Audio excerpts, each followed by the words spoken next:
Labels. When you're age 15, you're often understandably seen as a schoolgirl or schoolboy. If you go to uni, you're usually referred to as a student. Often, the career that you choose alters how people see you. But there is nothing that happens in our lives that defines us more than when we become a mum. Nothing else changes how we are viewed by others and by ourselves quite as much. When you become a mum, you're immediately popped into a mum-shaped box, whether you like it or not.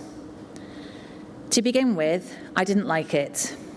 I fought against the assumptions, only posting a few photos of my newborn on Facebook, okay, 78.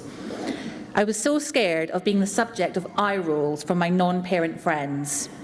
I was determined to still see my friends as much as I had pre-baby, which led to one particular day when I found myself sitting on the floor of the disabled loo of Liberty with a noisy breast pump attached to my bosom before heading to a Soho pub.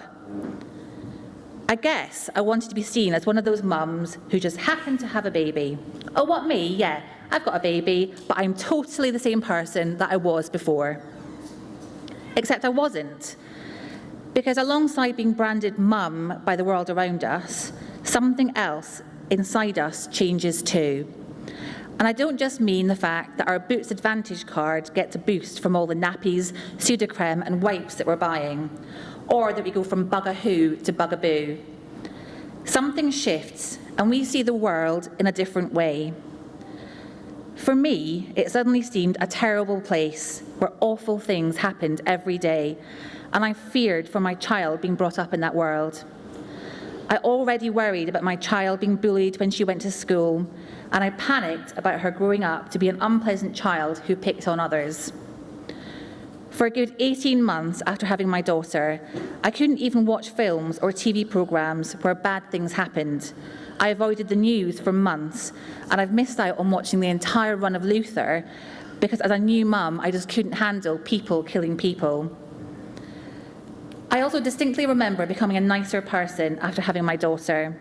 I was more thoughtful and considerate to others, holding doors open for people, moving to one side in a busy shop to allow people past, flashing the lights in my car to let another driver through before me. I guess subconsciously I wanted to help make the world a nicer place for my daughter to grow up in. But despite all this, to begin with, I didn't like being branded mum. And to be honest, nearly 6 years on, it's still something that I struggle with.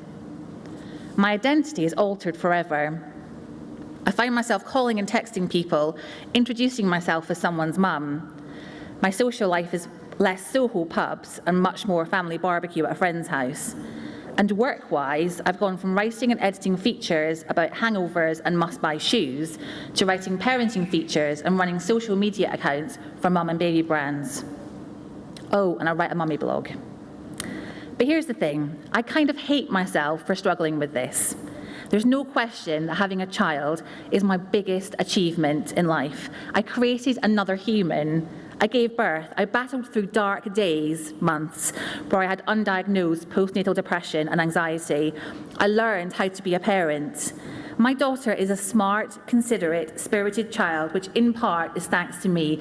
I bloody rock. So why do I struggle with mum being a large part of my identity? Lauren Laverne wrote a piece on the pool, which really struck a chord with me.